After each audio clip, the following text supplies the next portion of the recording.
What do you think of when you hear the name Atlantis? An ancient city swallowed by the sea, lost to time. Powerful, rich and advanced beyond its years.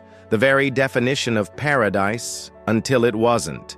Today, most of us learn about Atlantis in school, if only through Plato's story. A story that begins with him telling his friend Cretias a tale of an island far out in the ocean, bigger than Libya and Asia Minor combined. An island where the gods themselves came to rest. Atlantis had grand architecture, farmland, cattle, gold, and silver mines, everything one could desire. And then, without warning, the entire place vanished into the sea in a single day and night. Overnight, the Atlantic Ocean became home to a watery grave. But what if Plato's Atlantis is more than just a metaphor for hubris and greed? What if it really existed? In fact, what if it exists still? Over the centuries, there have been countless theories on what really happened to Atlantis, each new theory attempting to explain how such a powerful place could suddenly vanish. So let's dive deep into the Atlantic Ocean of speculation and see which of these theories might be true. Number 5. Atlantis was Minoan Crete. If you know anything about ancient Greece, then you know how much they loved their islands.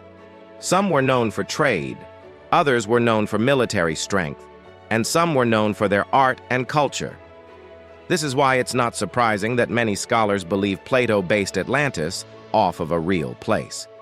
He may have simply embellished the story for dramatic effect, but the core of Atlantis could have been rooted in reality. So which island did Atlantis come from? Many scholars think it was Crete. Not only was Crete a major player in the Bronze Age, but it also had every feature Plato attributed to Atlantis. Mountains, yes, there are plenty of those. Rivers and woods, yep, check and check. Harbors, check. Fertile land, check. And palaces fit for kings, double check. To top it all off, Crete had a powerful king named Maximos, who ruled over a wealthy empire around 1800 BCE. Unfortunately, a series of earthquakes and volcanic eruptions ravaged the island, causing the seas to rise and swallow parts of the coast. It was devastating. But could this have inspired Plato's Atlantis? Maybe. But that's not all. According to Greek mythology, King Minos had a son named Triton, who was half man and half dolphin. Sound familiar? Well, there's more. When Minos died, he was said to have become Poseidon's consort, joining him in the afterlife in an eternal union of man and sea. Does any of this sound like a mashup of Greek mythology and historical events? Well, it actually makes a lot of sense when you consider that Plato wrote at a time when Greek mythology was being heavily syncretized. So it's possible Plato based the figure of Atlantis on the island of Crete. But if so, why did he make it so fantastical? Perhaps he wanted to warn the Athenians that no matter how powerful they became, the gods could turn on them in an instant. 4. Atlantis lies beneath the Sahara. Let's imagine a world 30 million years ago where the Earth is much warmer, tropical forests stretch as far as the eye can see, and the Atlantic Ocean covers a vast portion of what we now call Africa. Picture giant waves crashing against the western coast of this landmass, steadily eroding the shoreline and carrying precious topsoil away from the continent. Fast forward to today. We now see a transformed landscape. The tropical forests have been replaced by a dry and sandy desert stretching as far as the eye can see.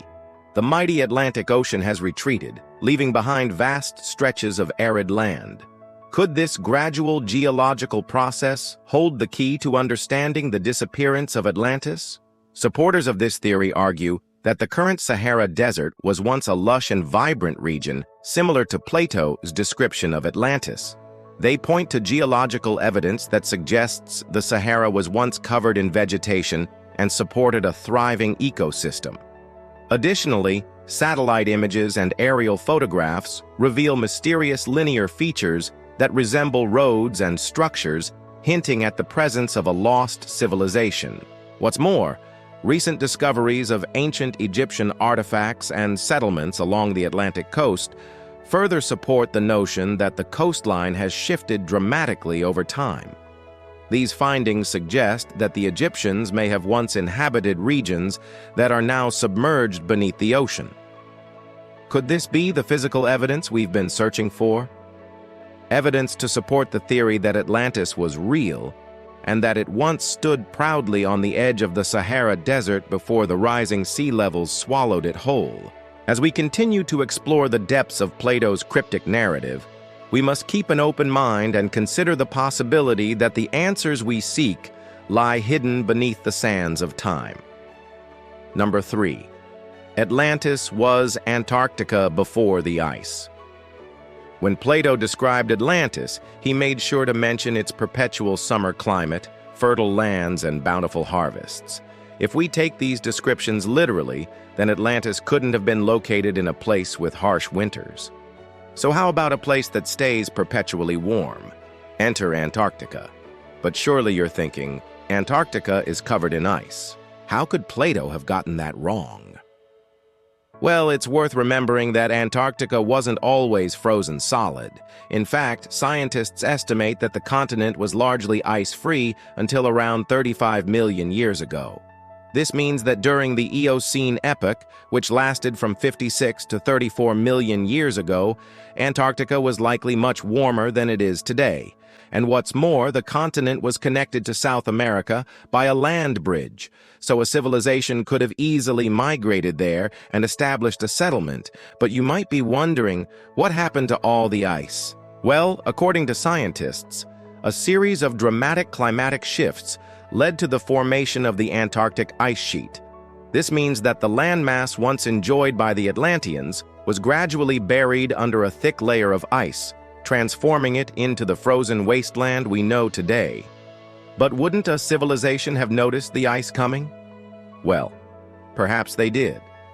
Some scholars speculate that Plato's story of Atlantis was actually an allegory for the impending ice age, a warning of the natural cycles of growth and decline that all civilizations must endure. After all, the story of Atlantis was meant to teach the Athenians about the dangers of hubris and the importance of staying grounded. Number 2. Atlantis was a lost island in the Azores. Imagine you're sailing across the Atlantic Ocean, the vast expanse of water stretching endlessly in all directions.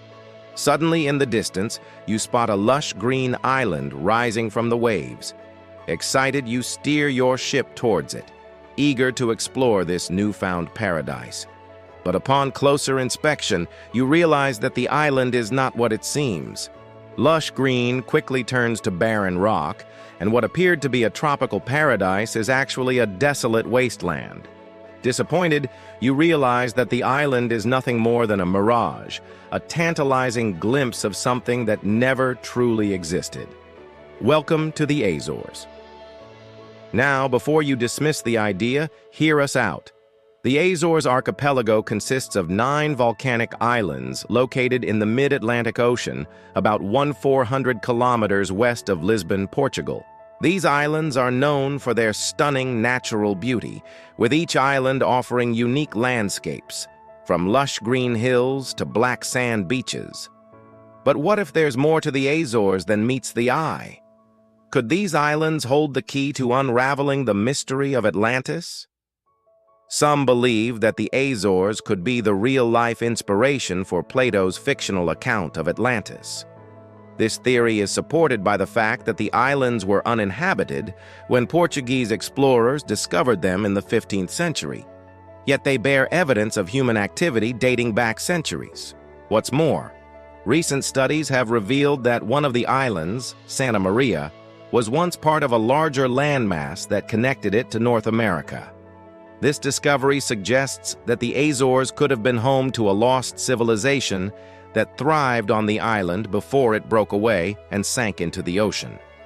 While this theory remains highly speculative, it offers an intriguing new perspective on the legend of Atlantis and the possibility that a real-life civilization may have inspired Plato's timeless tale. No. 1. Atlantis never existed. Wait, what? I thought this was a video about Atlantis. We've heard it before. Atlantis was an allegory, a metaphor for something greater. Perhaps it was a warning to future civilizations or a commentary on the dangers of unchecked power. Some believe Plato invented Atlantis to teach his students about the corrupting influence of wealth and power. Atlantis was a cautionary tale, a reminder that even the greatest empires can fall from grace. But what if Atlantis didn't just exist as a philosophical tool? What if it was rooted in reality, but not in the way we think? Perhaps Plato drew inspiration from real events, from natural disasters and local legends to create his story. After all, he wasn't known for making things up. He was a philosopher, a teacher, a seeker of truth. He wouldn't have fabricated a story for no reason. So what if Atlantis was a composite of real events, a confluence of natural disasters and local legends that Plato wove together to create a cautionary tale? This theory challenges us to rethink everything we know about Atlantis. It forces us to confront the uncomfortable truth that sometimes reality is stranger than fiction. If this is true, then the story of Atlantis becomes more than just a legend. It becomes a reflection of humanity's relationship with the natural world. It reminds us that no matter how powerful or advanced we become, we are ultimately at the mercy of the forces of nature. Thanks for watching.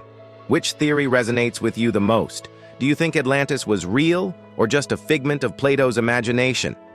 Share your thoughts in the comments below, and if you enjoyed this video, don't forget to subscribe for more fascinating explorations into history's mysteries.